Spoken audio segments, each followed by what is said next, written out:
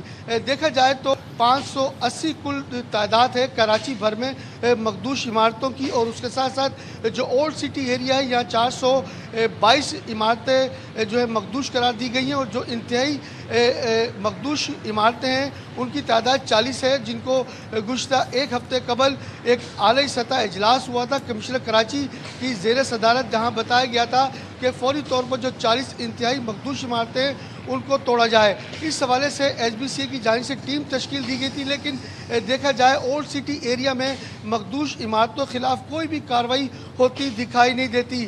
تاہم ہر سال کی طرح مونسون بارشوں کی جب پیشن گوئی ہوتی ہے تو ایس بی سی کا عملہ متحرک ہوتا ہے, صرف اعلانات کی حد تک اور بینرز کی امیزہ تک, اور نوٹس چسپا کر کے چلے جاتے ہیں. ان عمارتوں کو خالی کرانے کے حوالے سے جو سب سے بڑی مین وجہ ہے وہ متبادل رہائش ہے. جب تک متبادل رہائش نہیں ملے گی تو جو عمارتوں میں رہائش پذیر خاندان ہیں وہ خالی کرنے سے منع کرتے ہیں. اس حوالے سے جو ہے اداروں کے درمیان تکرار بھی ہوتی ہے. اگر مخدوش عمارت کو خالی کرانے کے لیے آتی ہیں تو ہنگامہ رہی شروع ہو جاتی ہے. اس حوالے سے صوبائی وزیر بلدیات کی جانب سے جو مخدوش عمارتوں میں رہائش پذیر افراد ہیں ان کی بحالی کے حوالے سے احکامات بھی جاری کیے تھے, لیکن اب تک ان کی متبادل رہائش کے حوالے سے کوئی اقدامات دیکھنے میں نہیں گئے ہیں. تھینک یو سو مچ افضل پرویز, اور ہمارے ساتھ خواجہ نصیر موجود ہے. آپ دونوں کا بہت شکریہ. تو یہ دونوں شہر کے حالات ہیں, مانسون کا سیزن شروع ہے, اس کے باوجود بھی معاملات ہمیں ایسے ہی نظر آ رہے ہیں. ذرا بات کر لیتے ہیں کرکٹ کی. دوسرا ٹیسٹ میچ ہونا ہے پاکستان اور ویسٹ انڈیز کا اتوار کو پورٹ آف اسپین میں, اور اس کے لیے باقاعدہ پریکٹس بھی کی گئی ہے. عبداللہ شفیق کی بات کریں, سعود شکیل سمیت تمام بیٹرز نے پریکٹس سیشن میں شرکت کی, اور ٹیسٹ سینچری سکور کرنے والے پہلے ٹیسٹ میں شان مسعود کی جو انگلی ہے وہ فریکچر ہو گئی ہے, اس کے باعث وہ اب دوسرے ٹیسٹ سے باہر ہو گئے ہیں. اور ہم دیکھ رہے ہیں مسلسل 8 ٹیسٹ میچز میں پاکستان کو شکست کا سامنا کرنا پڑا. تو پہلی ہی جو ٹیسٹ تھا اس میں بھی ہم نے شکست دیکھی. ہمارے ساتھ عبدالرؤف صاحب موجود ہیں, سابق ٹیسٹ کرکٹر ہیں. بہت شکریہ عبدالرؤف, آپ نے پروگرام کے لیے وقت نکالا. سر, پہلے ٹیسٹ میں پاکستان کی انتہائی خراب پرفارمنس تھی, کیا وجہ سمجھتے ہیں آپ اس کی؟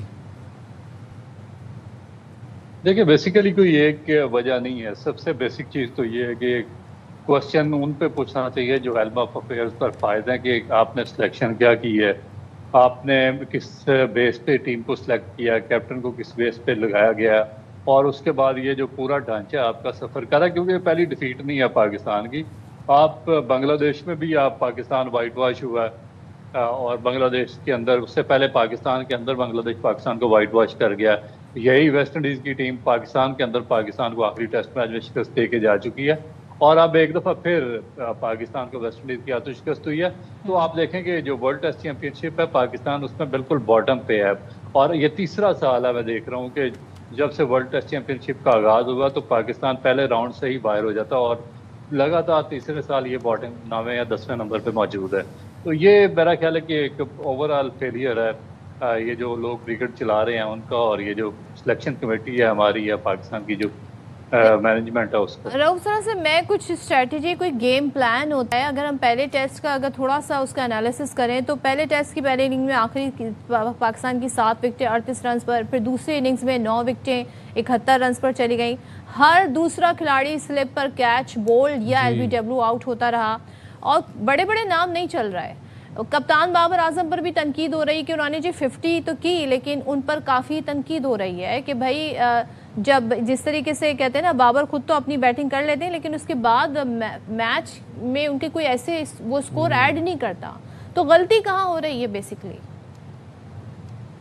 دیکھیے بیسیکلی فالٹ یہ ہے کہ جب بار بار آپ کا فیلئر ہو رہا ہے, بیٹنگ کولیپس ہو رہی ہے, تو اس کا مطلب ہے کہ جو آپ کی پریپریشن مکمل نہیں ہے. کیونکہ جب اگر آپ کی پریپریشن مکمل ہوگی تو آپ ایک دفعہ غلطی کریں گے اور بار بار ہی اس غلطی کو نہیں دہرائیں گے. میں نے جس طرح حوالہ دیا بنگلہ دیش کی خلاف سیریز کا, اس سے پہلے ویسٹ انڈیز, پھر ساؤتھ افریقہ, اور پھر اس سے پہلے بنگلہ دیش سے وائٹ واش, جو سیم مسٹیکس ہو رہی ہیں. آپ دیکھیں کہ جو پاکستان کی پہلی اننگ ہے 244 for 3 تھے, اور اس کے بعد پھر 280 آل آؤٹ ہو گئے, یعنی کہ 7 وکٹیں آپ کی صرف 30-31 رنز کے اندر گر گئی. اور پھر دوسری اننگ میں ہمیں اتنا بڑا ٹوٹل چیز نہیں کرنا تھا